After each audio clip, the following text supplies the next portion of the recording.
స్థిరపరచును. ఎప్పుడు అంటే ఒకటవ దినము వేచి ఉన్నప్పుడు, రెండవ దినము ఇంకను వేచి ఉన్నప్పుడు, మూడవ దినము నీకు అద్భుతమైన కార్యములు ఆయనే దిగి వచ్చి జరిగించు.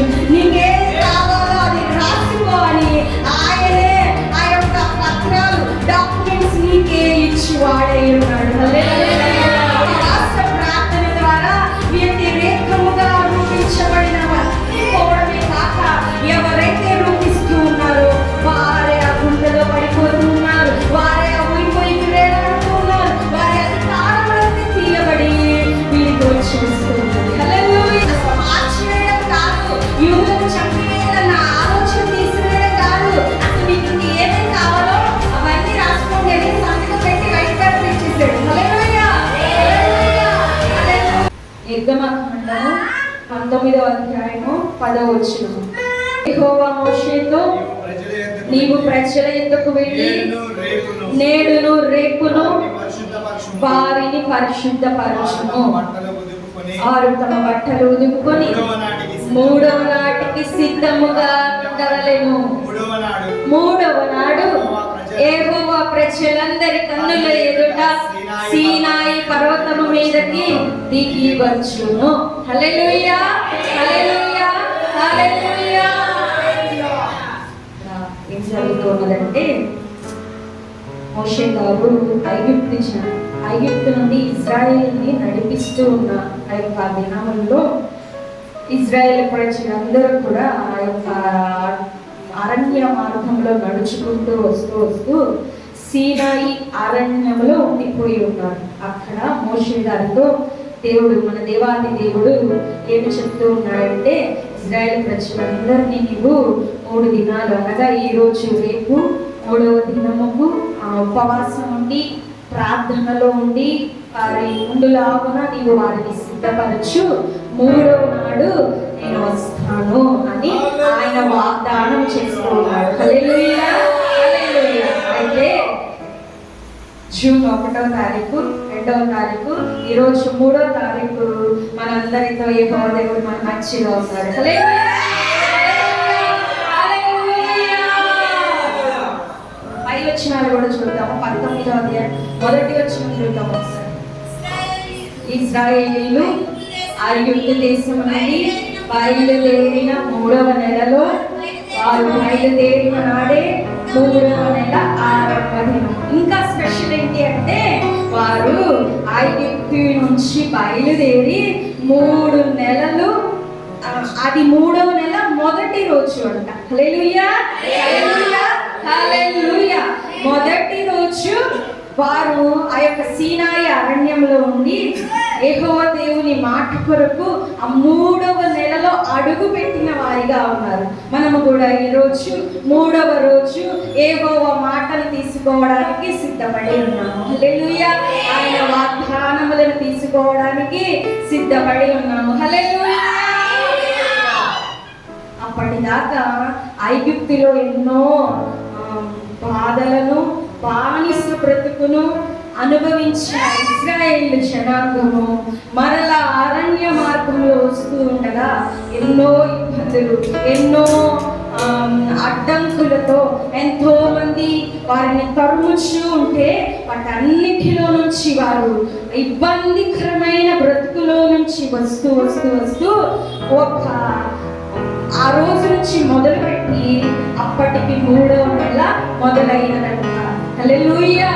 అయితే మన బ్రతుకులో కూడా ఏదైనా ఆయాసకరమైన జీవితం, వ్యక్తి చాకిరి కలిగిన జీవితం, మనం కష్టపడుతూ ఉన్న దానికి సరైన లాభం రాని జీవితము, ఇంకా నిందలతో నెట్టివేయబడుతూ, అవమానములతో నెట్టివేయబడుతూ, ఎవరు ఈ బాధ నుంచి మనల్ని తప్పించేదరా అని ఎదురు చూస్తూ ఉన్న ప్రతి ఒక్కరికి కూడా ఈ యొక్క జూన్ 3వ తారీఖున యెహోవా దేవుడు మీతో వాగ్దానం చేయడానికి మన మధ్యలో ఉన్నారు. హల్లెలూయా, హల్లెలూయా, హల్లెలూయా.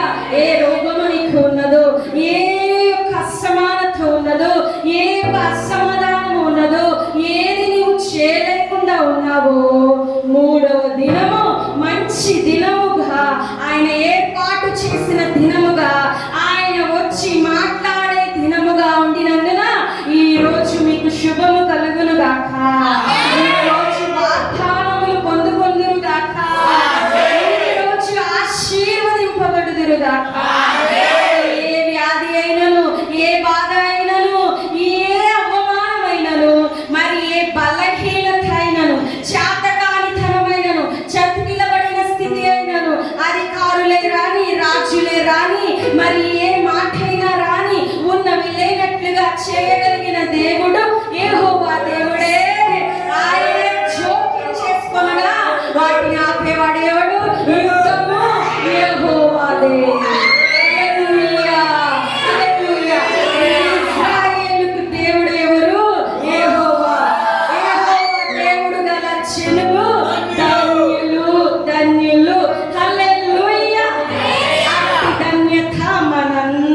చేయడానికి మన మధ్యలో ఉన్నారు.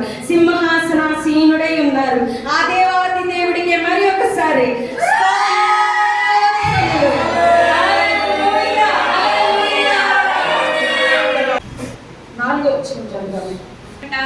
నేను ఐగుప్తు నుంచి మిమ్మల్ని నా రెక్కల మీద మోసుకొని వచ్చి ఉన్నాను.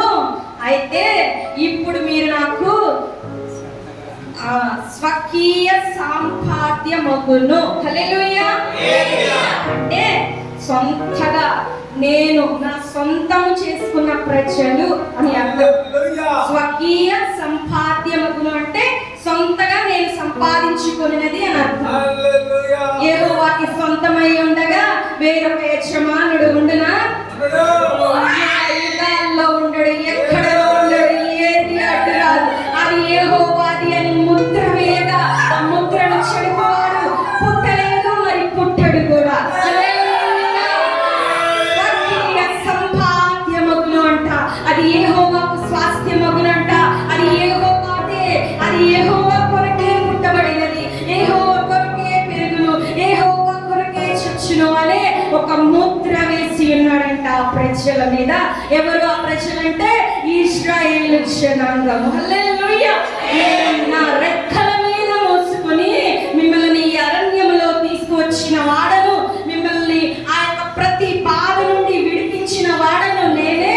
నా రెక్కల మీద మోసుకొని వచ్చిన వాడను నేనే. అంత మాత్రమే కాక మీరందరూ కూడా స్వకీయ సంపాద్యమగును. నేను కష్టపడి మిమ్మల్ని సంపాదించాను. మిమ్మల్ని నా సొంతముగా నా సొంతము చేసుకున్న వాడను నేనే. మరి ఏ యజమానుడు మీకు లేడు. ఏది విరోధముగా మీకు నిలబడుతూ ఉన్నదో అది కొట్టివేయబడును. ఎందుకంటే యెహోవాకు విరోధముగా ఏది నిలబడును. హల్లెలూయా. హల్లెలూయా. మన బిడ్డల్ని ఎవరైనా ఒక చిన్న మాట అంటే ఏమంటారు? మీ ఆలోచన ఎలా ఉంటది? తల్లిదండ్రులు ఎంతో రోషంగా చేస్తారు. ఒకవేళ తప్పు చేసినా మాట్లాడతారా లేదా? ఇంకంట యెహోవాకి స్వకీయ క్షణమంట, సంపాదించుకున్నాడంట.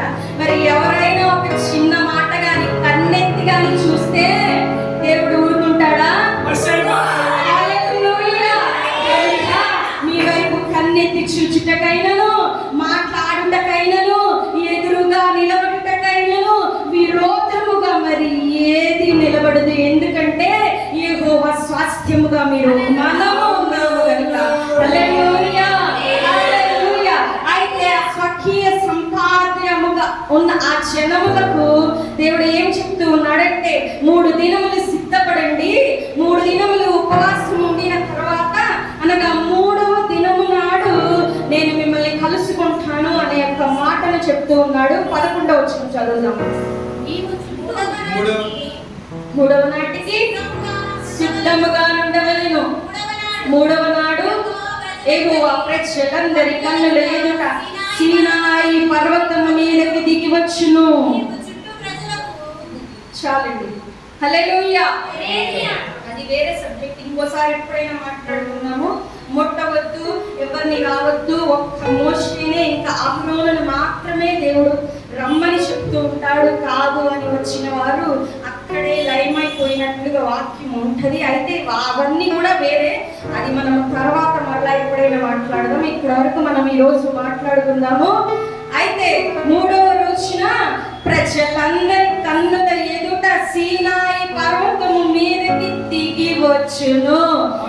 ఎప్పుడు దిగి వచ్చును అంటే జూన్ 1వ తారీఖున నీ స్తుతి ఆరాధనలో పాల్గొని ఉపవాసం ఉండి కనిపెట్టుకొని ఆయన నా కొరకు ఏమి వాగ్దానం చేస్తాడా, ఏమి మాట్లాడతాడా, నా పరిస్థితిని ఎలాగున మార్చేస్తాడా అని జూన్ 1వ తారీఖున వేచి ఉన్నావు కదా. మరలా జూన్ 2వ తారీఖున కూడా మరలా ఏమి మాట్లాడతాడా, ఆయన నా కొరకు ఏమి తీసుకువస్తాడా, నా పరిస్థితి ఉన్నది లేనట్టుగా ఎలాగున ఆయన మార్చును అని ఆయన సన్నిధిలో నీవు కనిపెట్టుకుని ఉన్నావు కదా. మరలా 3వ తారీఖున వేచి ఉండి ఇక్కడ ఆరాధనలో ఆయన గూర్చి ఆలోచించి ఆలోచిస్తూ నీవు ఏమి ఆయన చెబుతాడా, నాకు ఏమి వాగ్దానం చేస్తాడా అని కూర్చుని ఉన్నావు కదా. ఆయన చెబుతూ ఉన్నాడు, నీ కన్నుల ఎదుట నేను దిగి వస్తాను అని. హల్లెలూయా, హల్లెలూయా, హల్లెలూయా. యెహోవాయే కన్నులలో, యెహోవాయే ఆత్మరూపకముగా మన మధ్యలో తిరిగాడుచు ఉన్నప్పుడు అంతకన్నా మహాభాగ్యమేమి ఏమి ఉన్నది? ఆయన తాకిడి అనుభవించాక, ఆయనను చూచిన తర్వాత, లేక ఆయన యొక్క సన్నిధి అనుభవించాక ఈ లోకంలో మనకి ఎదురుండేది ఏది లేదండి. ఈ యొక్క మూడవ రోజు యెహోవాయే మన మధ్యలో దిగి ఉన్నారు. ఆమేన్, హల్లెలూయా, హల్లెలూయా. 18వ వచనం చదువు. యెహోవా అగ్నితో సీనాయి పర్వతం మీదకి దిగి వచ్చి ధూమమయమై ఉండెను. దాని ధూమము కొలిమి ధూమము వలె లేచెను. పర్వతమంతయు మిక్కిలి కంపించెను. ఆ బూరధ్వని అంతకంతకు బిగ్గరగా మ్రోగెను.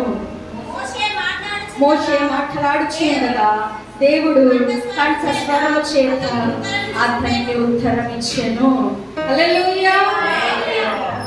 కింద 24వ వచనం. అందుకు యెహోవా నీవు దిగి వెళ్ళుము, నీవును నీతో అహరోను ఎక్కి రావలెను. అయితే యెహోవా వారి మీద పండు ఆయన యొద్దకు వచ్చుట మేరకూడదు. ఆయన వారి మీద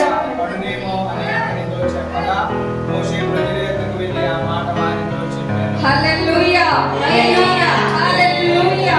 ఆయన వచ్చి వారితో కొన్ని ఆజ్ఞలను సిద్ధపరుస్తున్నట్లుగా మనం ఇక్కడ చూస్తామండి. అంటే వారు ఇశ్రాయేలు జనాంగము ఇక ముందు, అంటే ఇప్పుడు వారు స్వాస్థ్యముగా యెహోవా సంపాదించుకున్న తర్వాత, ఆయన శుద్ధమైన ప్రజలుగా అయిపోయిన తర్వాత, ఆయన యొక్క స్వరమును లేక ఆయన యొక్క సన్నిధిని వారు అనుభవించిన తర్వాత వారు ఎలాగున నడుచుకోవాలి, ఏ విధముగా బ్రతకాలి అనే ఆజ్ఞలను మనము తర్వాత అధ్యాయంలో చూస్తాము. అయితే అలాగున ఎలాగున తన ప్రజలుగా బ్రతకవలెను అనేది అక్కడ దేవుడు వారికి చెప్పడానికి ఆ పర్వతము మీదకి వచ్చినట్లుగా మనము చూస్తాము. అయితే మూడవ దినము ఏమి ప్రారంభమవుతుంది అంటే యెహోవాతో సాన్నిధ్యం, యెహోవాతో నడుచుట, దేవాతి దేవుడికి ఇష్టమైనట్లుగా బ్రతుకుటకు ఆయన చిత్తమును, ఆయన వాంఛను, ఆయన ప్రణాళికను తీర్చడానికి స్వకీయ సంపాద్యముగా ఉన్న ఇశ్రాయేలు జనాంగము మూడవ దినము ప్రారంభమవుతూ ఉన్నారు. హల్లెలూయా, హల్లెలూయా, హల్లెలూయా. అంటే ఇప్పుడు ఏమి జరుగుతూ ఉన్నదంటే, ఈ లోకంలో ఒక స్త్రీ ఒక పురుషుడు కలిసి బ్రతకాలి అంటే మొదటగా ప్రారంభ దినం ఏంటిది? పెళ్లి, వివాహము. అప్పుడే ఆ స్త్రీ ఆ పురుషునికి స్వకీయ సంపాద్యమగును. అవునా?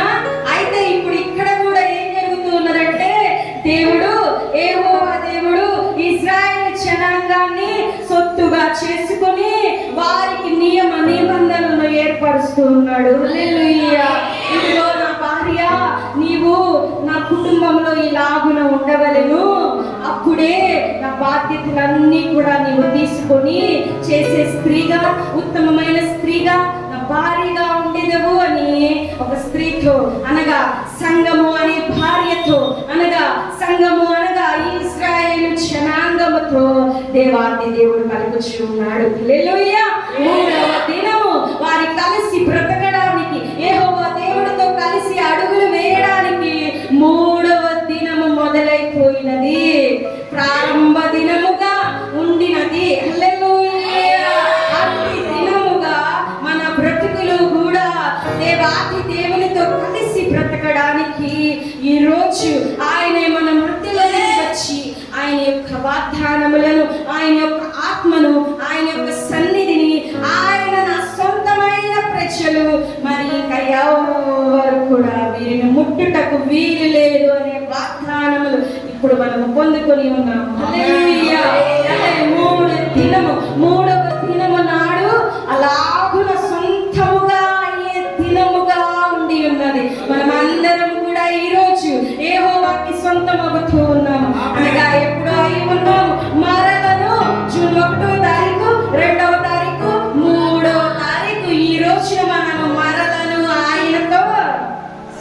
అలాంటి మూడవ దినంగా ఈ రోజు మనం అడుగు పెడుతూ ఉన్నాం, అడుగు పెట్టి ఉన్నాము, దాన్ని నిర్వర్తిస్తూ ఉన్నాము.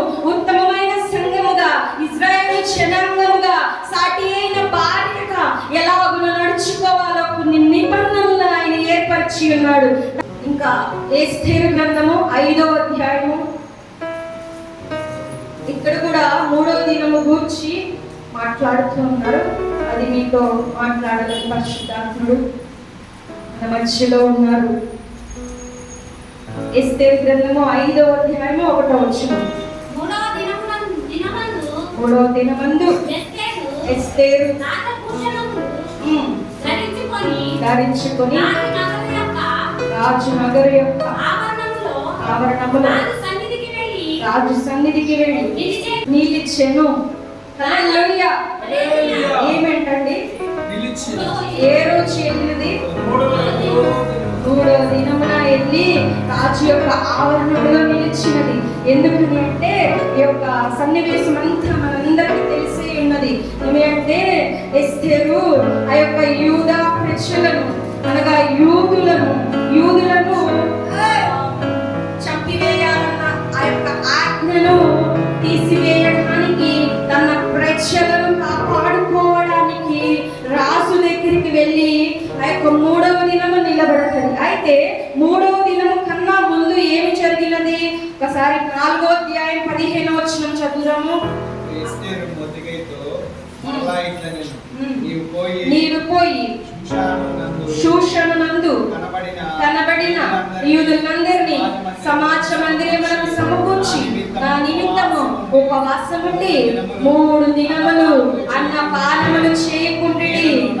నేను నా పని కత్తెలను కూడా ఉపవాసముందును.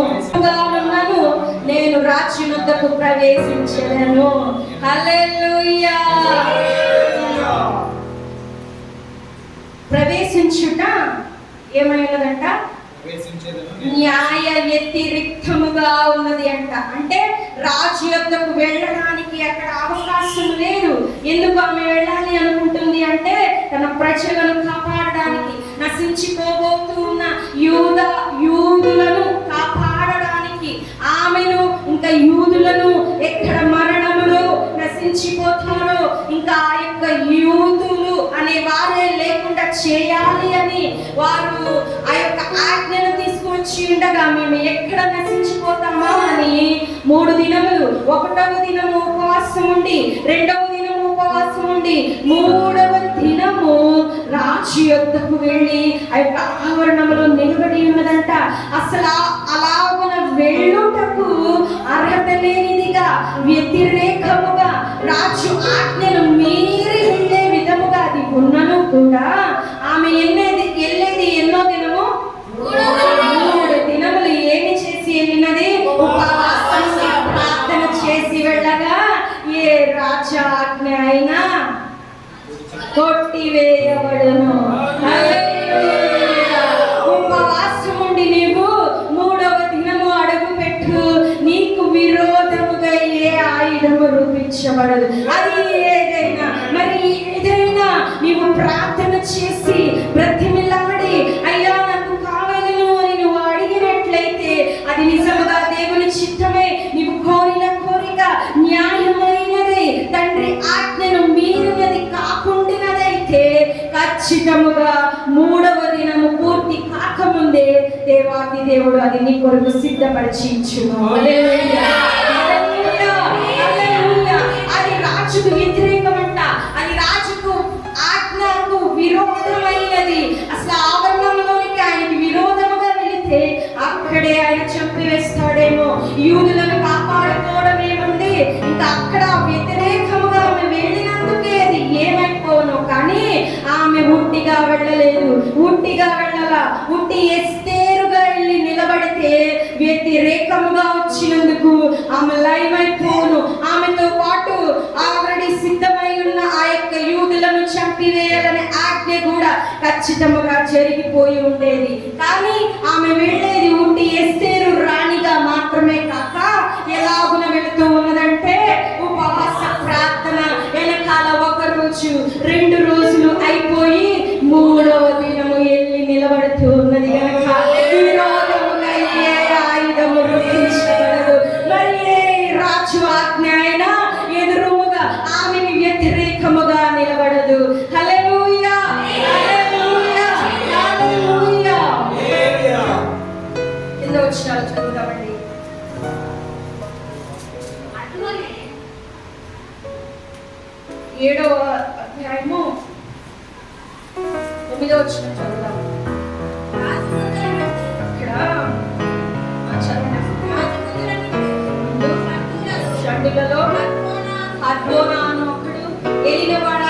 గ్రహించుము.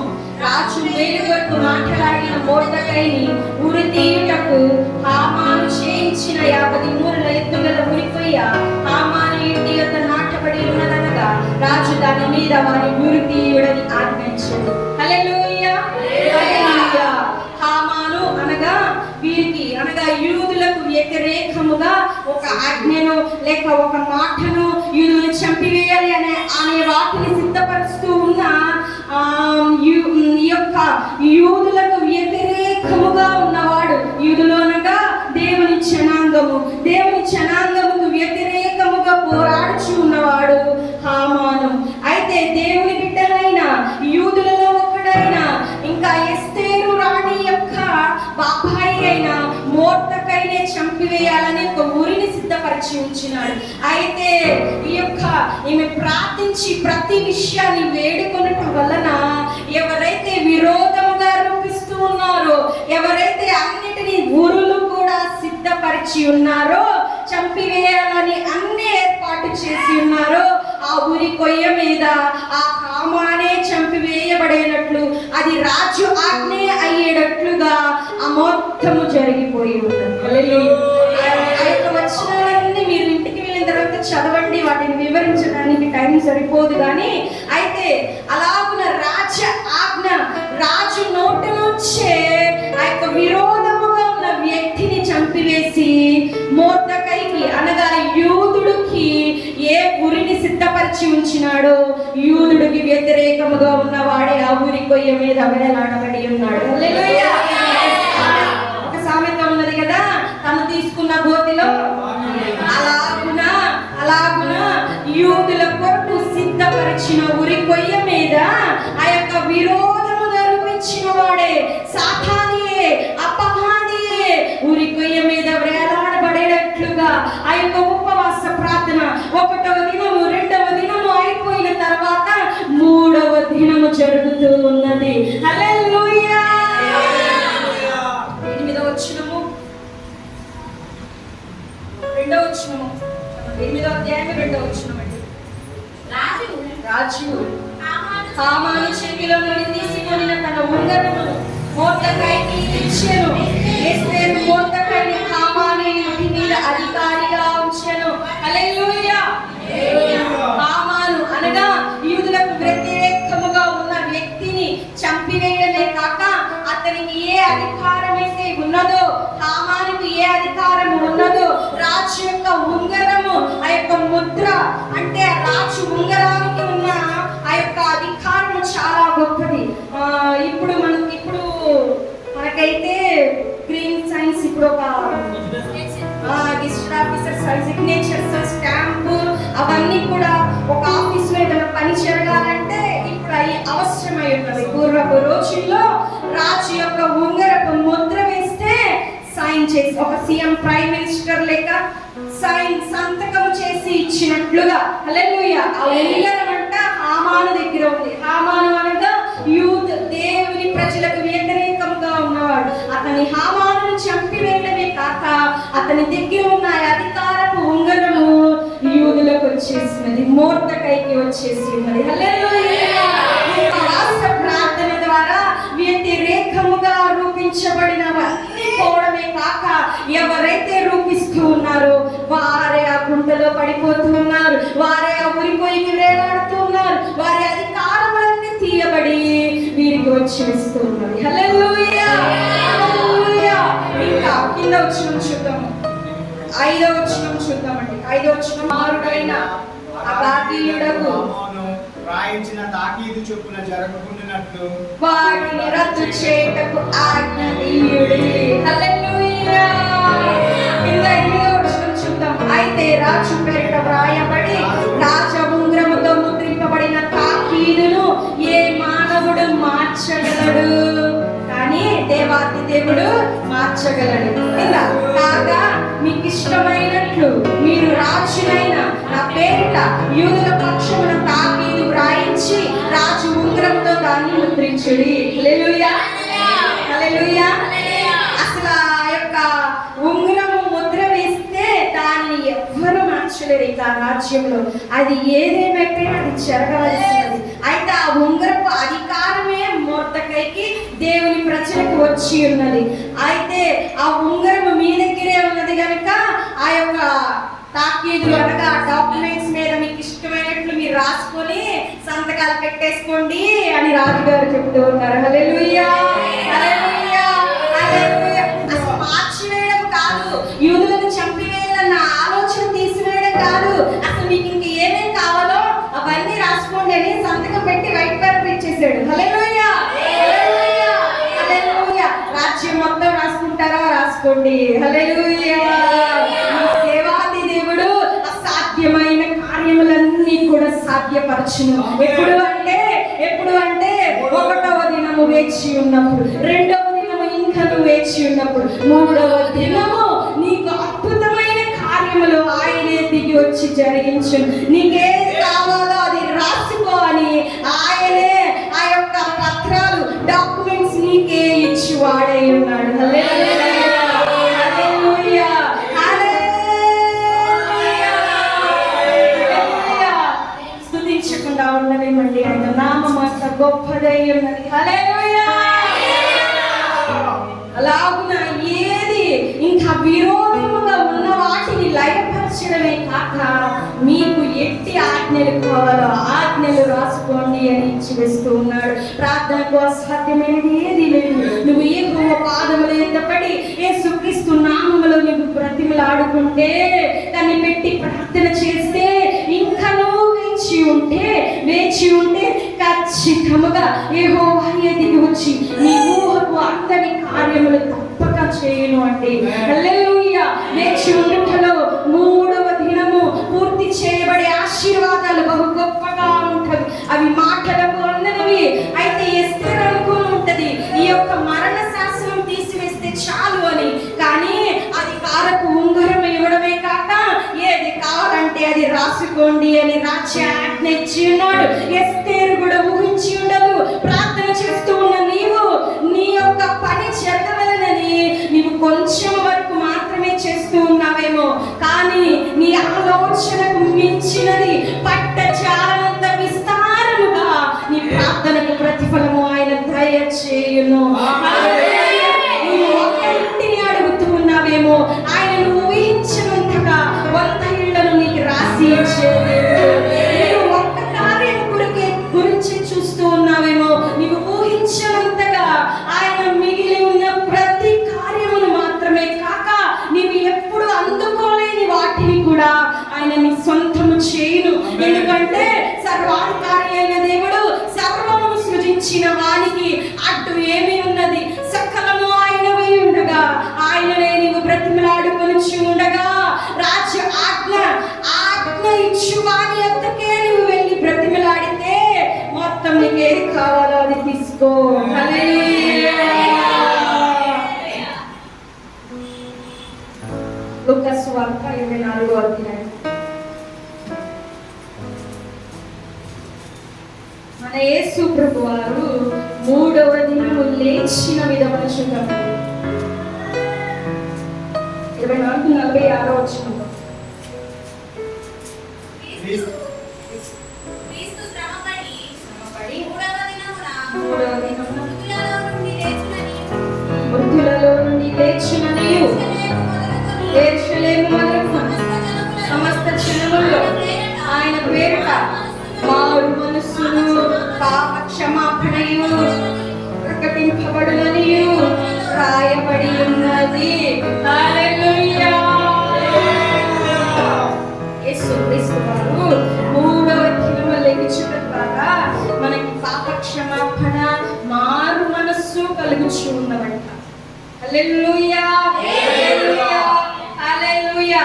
ఆయన 3వ దినము లెగకుండా ఉండినట్లయితే మనము మరణించి తిరిగి లేచి పరలోక రాజ్యానికి నిత్య జీవానికి వెళతాము అనే గుర్తే అసలు లేదు. ఆయన ఎప్పుడైతే 3వ దినము తిరిగి లేచి ఉన్నాడో మనలను కూడా ఆయనతో లేపుతాడు అనే మాటను వాగ్దానం ఇచ్చి ఉన్నాడు. హల్లెలూయా, హల్లెలూయా. ఆయన 3వ దినము లేచినాడు కనుక మనకును పునరుద్ధానం, మనకును 2వ సారి లెగవడం అనేది అనగా చనిపోయి తిరిగి లెగిచి పరలోక రాజ్యములకు చేరుట అనేది మనకు కూడా వచ్చినది. క్రీస్తు మన వలె మన స్థానములో ఉండి ఆయనే మరణించి అన్ని బాధలను అనుభవించి తిరిగి లేచినాడు గనుక మనము కూడా లెగిచి మరణించి తిరిగి లెగిసి పునరుత్థానం అనగా పరలోక రాజ్యానికి చేరుతాము అనే ఒక ఆనవాలను, ఒక గుర్తును లేక ఒక నిరీక్షణను మనకి ఆయన 3వ దినము లెగుట ద్వారా వచ్చి ఉన్నది. హల్లెలూయా. ఆయన 3వ దినము లేకపోయినట్లయితే నిరీక్షణ ఉండకపోదును. ఆయన లెగిచి ఉన్నాడు గనుక మనకు తిరిగి పరలోక రాజ్యానికి మనము వెళతామని, మారు మనసు పొంది పాప క్షమాపణ పొందిన ప్రతి ఒక్కడు కూడా పరలోక రాజ్యంలో చేరుతారు అనే నిరీక్షణ ఆయన 3వ దినము లెగుట ద్వారా ఉన్నది. మనకును కూడా అట్టి నిరీక్షణ ఇవ్వబడి ఉన్నది.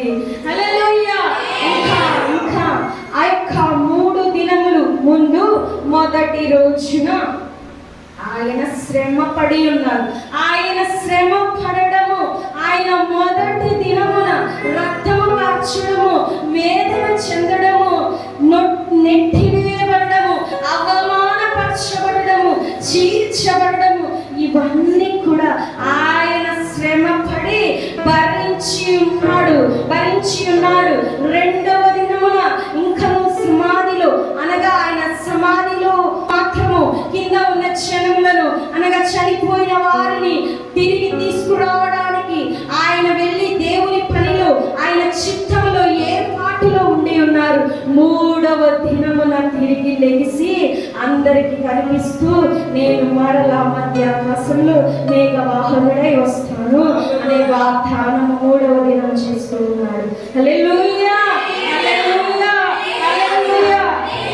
3వ దినము తిరిగి లెగుచుట, పునరుద్ధానము, మనందరికీ పరలోకము, నిత్య జీవము, పాప క్షమాపణ, మారు మనస్సు ఇవన్నీ ఎలాగున దొరుకుతూ ఉన్నవంటే మొదటి దినమున శ్రమ పడి మరణించి ఉన్నాడు గనుక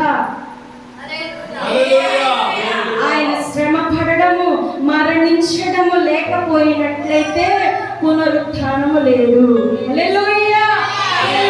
లేఖనంలో రాయబడిన ఆయన చిత్త ప్రకారముగా ఆ యొక్క ప్రవక్తలు ప్రవచించిన ఆ యొక్క తండ్రి ఏర్పాటులో చిత్తంలో ఉన్న ఆ యొక్క మాటలను ఆయన నెరవేర్చి ఉన్నాడు.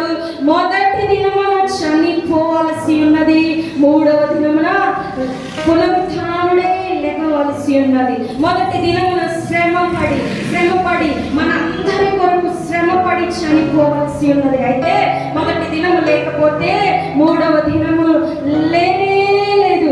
శ్రమ పడుట, మరణించుట లేనట్లయితే పునరుత్థానము లేనే లేదు. ఈనాడు క్రైస్తవులు మొదటి దినం అవసరంలా 3వ దినం ఇచ్చేయండి అని కోరుకునే క్రైస్తవులే చాలా మంది. హల్లెలూయా. ఎంతమంది మొదటి దినం కోరుకునే వారు ఉన్నారు? మొదటి దినం అవసరం లేదు, 3వ దినం ఆశీర్వాదం కావాలి అంటే మొదటి దినం శ్రమ పడకుండా, మొదటి దినం ఉపవాసం ఉండి ప్రార్థన చేయకుండా, మొదటి దినం వేచి ఉండకుండా, తండ్రి కొరకు ఎదురు చూచి ప్రార్థనలో కనిపెట్టి అయ్యా దయచేయి అని నీవు గోచాడకుండా, మొదటి దినము భరించే శ్రమ లేకుండా 3వ దినం పునరుద్ధానం ఆనందములు లేనే లేవు. హల్లెలూయా. క్రైస్తవులందరికీ పునరుద్ధాన దినం ఒకటి చాలు. మొదటి దినం అవసరంగా 3వ దినముకు వచ్చేయాలంటే ఎవరు రాలేరు. మొదట LKG చదవాలి, ఫస్ట్ క్లాస్ చదవాలి, సెకండ్ క్లాస్ చదవాలి. అప్పుడే ఒక మంచి డాక్టరో లాయరో లేకపోతే వారు అనుకున్నది అవ్వగలరు. కానీ నేను డాక్టర్ అయిపోతానని స్టెతస్కోప్ పట్టుకుంటే బాగు చేయడం మానేసి చంపేస్తారు. హల్లెలూయా.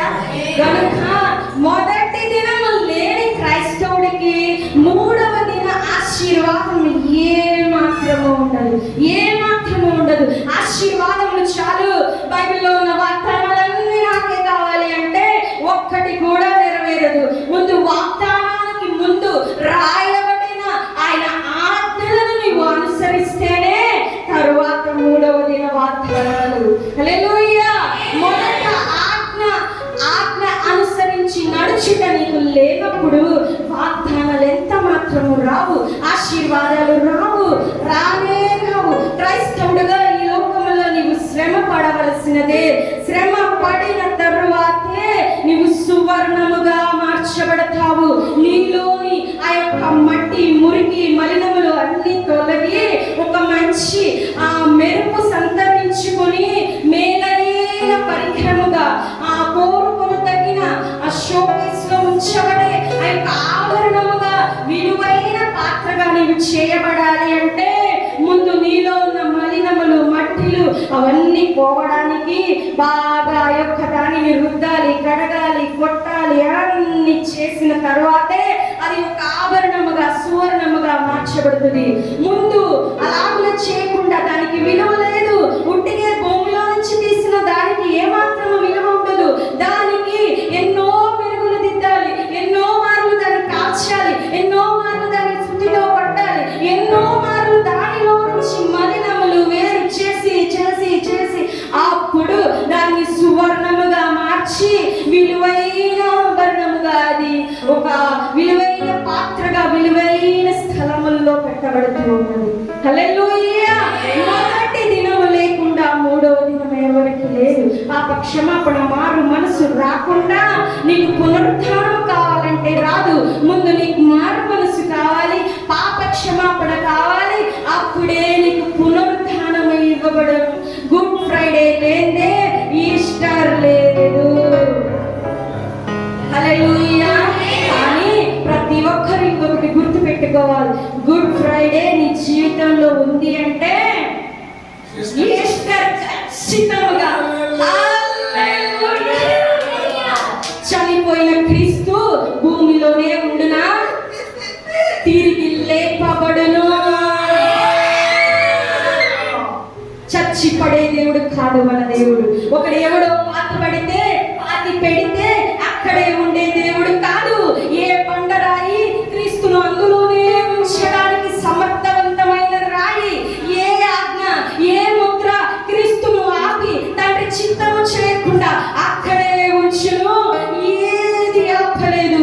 నీ ఎడల తండ్రి కలిగి ఉన్న చిత్తాన్ని ఆపుట ఎవరికి సాధ్యమో, ఏ యొక్క బలహీనతకు సాధ్యమో, విరోధముగా రూపించబడుతున్న ఏ ఆయుధముకు, ఏ హామాముకు, ఏ యొక్క ఆ విరోధముగా ఐగుప్తు ప్రజలు రాజు నిలబడుతూ ఉన్నప్పుడు తండ్రి చిత్తము నెరవేర్చబడకుండా ఏది ఆపును, ఏది ఆపదు. నీ జీవితంలో మొదటి రోజు ఉపవాస దినముగా నీకు గడుపుతూ ఉన్నప్పుడు, నీ జీవితంలో చచ్చి పడే గుడ్ ఫ్రైడే నీలో ఉన్నప్పుడు ఖచ్చితముగా పునరుద్ధాన దినము ఈస్టర్.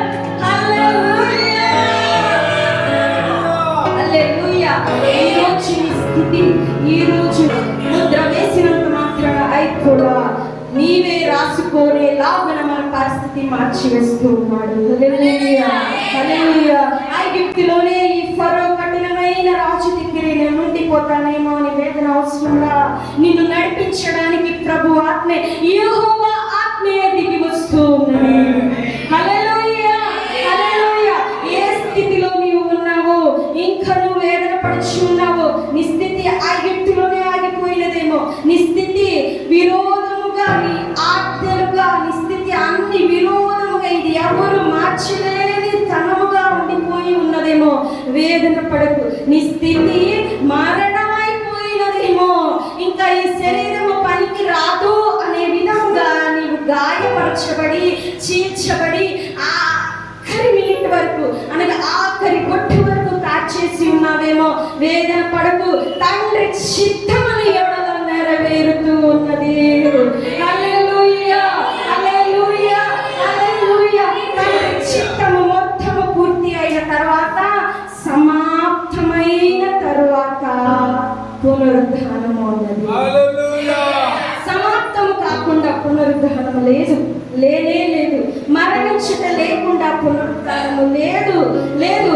యెహోవా అద్భుత కార్యములు, ఆయన చేసే గూఢమైన కార్యములు అలా నెరవేర్పు జరగాలి అంటే ఖచ్చితముగా నీవు పూర్తిగా చావవలసినది. హల్లెలూయా. సువర్ణమైన వస్తువుగా ఆ యొక్క సువర్ణానికి వెలుగు, మెరుపు సంతరించాలి అంటే ఆ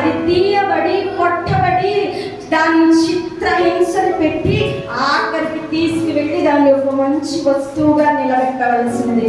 ఇప్పుడు కొడుతూ ఉన్నారని బాధపడకు. ఆ యొక్క కొట్టులన్నీ అనగా ఆ యొక్క వేదన అంతా పూర్తి అవ్వాల్సినది. ఆ శిల్పకారుడు దాన్ని పూర్తిగా చెక్కవలసినది. ఆ పని జరిగే వరకు తండ్రి చిత్తములకు నీవు అప్పచెప్పుకో. ఎప్పుడైతే సమాప్తి అవుతుందో అప్పుడు, ఎప్పుడైతే చచ్చి పడతావో, ఎప్పుడైతే ఇంకా ఈ బానిస బ్రతుకు మా వల్ల కాదు అని నీరసించిపోతావో, మొత్తం పూర్తి అయిపోయిన తర్వాత ఈ గుడ్ ఫ్రైడే అయిపోయాక ఒక దినము గడిచిన తర్వాత 3వ దినము నాడు పునరుద్ధానముతో మహామహిమతో లేచి ఉన్నాడు. హల్లెలూయా, హల్లెలూయా. రాతి దేవుడు పరిశుద్ధాత్ముడు ఎవరితోనో సూటిగా మాట్లాడుతూ ఉన్నాడండి. వినమందు ఎవరితో మాట్లాడుతూ ఉన్నాడో ఒకసారి ఆలోచించుకోనండి. పరిస్థితి చచ్చుబడే స్థితి అయినను బాధపడకు. గుడ్ ఫ్రైడే అని కాదే ఈస్టర్ ఉన్నది. సమాప్తం అయిపోయిన తర్వాతే పునరుద్ధరణ ఉన్నది. ఐగుప్తులోని ప్రయాణం ఆగిపోలా. పాలు తేనెలు ప్రవహించే దేశము నీకు వాగ్దానముగా ఉన్నది. ఆ వాగ్దానములు ఎప్పుడు నెరవేర్తాయి అంటే ఆజ్ఞలన్నీ అనుసరించిన తరువాతే. ఆ శిల్పకారుడు తన చేతిలో ఆ యొక్క మట్టితో కలిసిపోయి మురికితో ఉన్న ఆ యొక్క బంగారపు తీసుకొని దానిని చెక్కిన తర్వాత మాత్రమే అండి. ప్రాసెస్ లో ఉండగానే నేను వెళ్ళిపోతాను అంటే అటు లేక ఇటు లేక దేనికి పనికి రాకుండా మారిపోతుంది. హల్లెలూయా. ఐగుప్తు నుంచి ఇశ్రాయేలు వచ్చేటప్పుడు అరణ్య మధ్యలోనే అలసిపోయిన వారు అనేకులు, పాపము చేసి వెనుతిరిగిన వారు అనేకులు, పాలు తేనెలు ప్రవహించే దేశము వాగ్దానముగా వారి కళ్ళ ఎదుట ఉన్న వెళ్ళలేని బలహీనతలు వీరిలో ఉంచుకొని వెళ్ళలేకపోయిన వారు అనేకులు. అటు శ్రమను అనుభవించినారు, ఇంకా అటు దేవుని యొక్క వాగ్దానములు కూడా స్వతంత్రించుకోలేని స్థితిలో ఉన్నారు. మధ్యలో ఆగిపోయిన వాడిగా నీవు ఉంటే శ్రమను అనుభవిస్తావు, వాగ్దానము చెందదు. ఏది ఏమైనా పంటి బిగువున బాధను అనుభవించి ఆఖరి రక్తబొట్టు వరకు కార్చిన మన యేసు క్రీస్తు వారి వలె తండ్రి చిత్తమును నీవు పూర్తి చేస్తే ఖచ్చితముగా పునరుద్ధానము. సరే ఆలోచన చేద్దాము. యేసు కూడా భరించలేక సిలువ దిగిపోతే చిత్తము జరిగేదా? ఏ మాత్రము జరగదు. తండ్రి చిత్తాన్ని ఆ యొక్క ఎంత వేదన ఆయన భరించి ఉన్నాడు కనుక క్రీస్తు నామము, యేసు క్రీస్తు నామములోనే మనం ప్రతిదీ అడగవలను.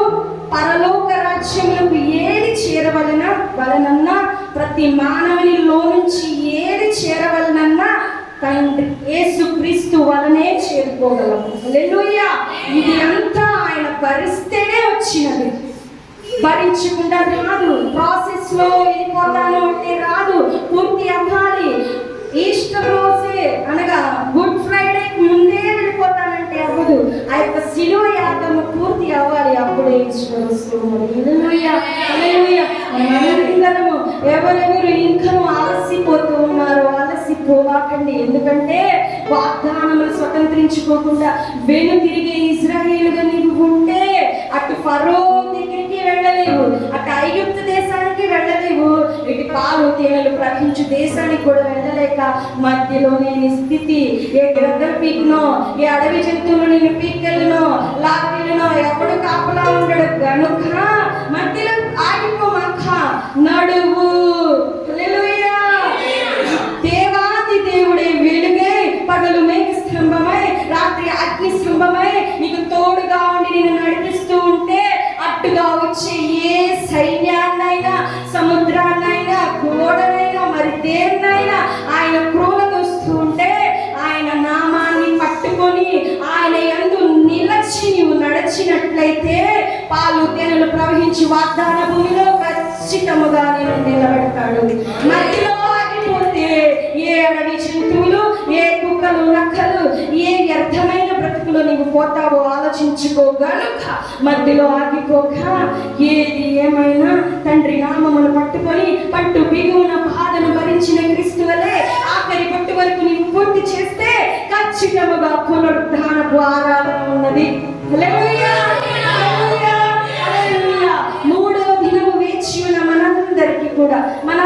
కూడా పునరుద్ధాన ఆనందము కలుగునుగాక.